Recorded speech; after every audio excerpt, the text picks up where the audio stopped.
Good morning. So today we are going to discuss about the stable and unstable equilibrium in mechanics of small oscillations and continuous systems in classical mechanics and relativity paper. So there are systems execute small oscillations so which frequently come across the conditions of equilibrium. Uh, So the above figure shows the point of stable equilibrium and point of unstable equilibrium. So here the potential energy as a function of one dimension, say here x for a particle executing bound motion, and the figure B shows the unbound motion. So the slope of the potential energy curve f of x is equal to minus dv by dx equal to 0. So it means at a point at a stable equilibrium, the system comes back to its original position. Um, so the potential energy is also minimum, and it represents the state of equilibrium. So here the force also vanishes at a point like x naught, and the force is also 0.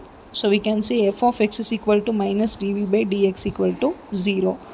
So in the second image, that is point of unstable equilibrium. So unstable equilibrium is nothing but if a slight disturbance of a system from its equilibrium position, so it results in an unbound motion, that is the system moves farther away from the equilibrium condition. So the example is a rod standing on its one end and an egg standing on its one end. So this is a point of in point of unstable equilibrium. So we can say here the force acted upon the particle is f of x is equal to minus of minus dv by dx is equal to dv by dx. So this means it will tend to push the particle away from equilibrium point when released. So for this reason, such a point is called point of unstable equilibrium. So in the next slide, we have given the difference between the stable and unstable equilibrium. So as I said earlier, the slight disturbance of a system from its position of equilibrium results only in small bounded motion about the point of equilibrium. So we are saying that that system is said to be in stable equilibrium. So in case of unstable equilibrium, if a slight disturbance of the system from its equilibrium results in an unbound motion, then the system is said to be in an unstable equilibrium.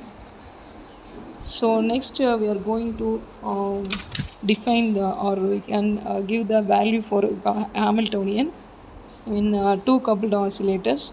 So here the system is constructed by the two equal masses joined by an identical springs. So the image shows the two masses m1 and m2. This is tied by a spring joined by an identical springs with the stiffness constant k and to each other, and it is the two systems are fixed in the wall. So here we have to assume that the system is to be an ideal, that is it is free from friction. So the motion is thus unbounded and takes place along the straight line of their configuration. So here we have given the generalized coordinate x1 and x2 of each masses are measured from their equilibrium position. So first we give the kinetic energy of the system, that is T is equal to half m x1 dot square plus half m x2 dot square. Here we can also say for m1 and m2. So similarly for kinetic energy, for potential energy, we can give V is equal to half k x1 square plus half k x2 square plus half k x2 minus x1 square. So we have the kinetic energy and potential energy. So we can construct the Lagrangian for the system, that is L is equal to T minus V. So that gives L is equal to T minus V. So next we can write the Lagrangian equation of motion, that we know that d by dt of dou L by dou x dot 1 minus dou L by dou x1 is equal to 0. From that we can write the equations m x double dot x1 plus m plus here 2kx1 minus kx2 is equal to 0, and next m x2 double dot plus 2x x2 minus kx1 is equal to 0. Then we have to give the solutions for this linear differential equations. So the characteristic solution of this equation is x1 is equal to a into e power alpha t and x2 is equal to b into e power alpha t. So we have to find out the a and b are the constant, and if you substitute these equations in the linear homogeneous linear simultaneous linear differential equation, we can get the determinant and of course the constant value a and b. And from this coefficient of the determinant a and b vanishes, and expanding and solving for alpha we can get the two pair of roots and frequencies. Finally we can get the solution as omega 1 is equal to omega naught, that is root of k by m, and omega 2 is equal to root of 3 omega naught.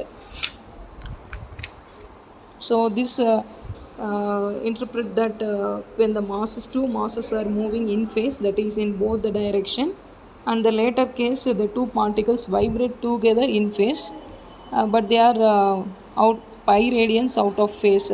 So the two such modes of motion involving a single frequency are referred to as normal modes of vibration. Thank you.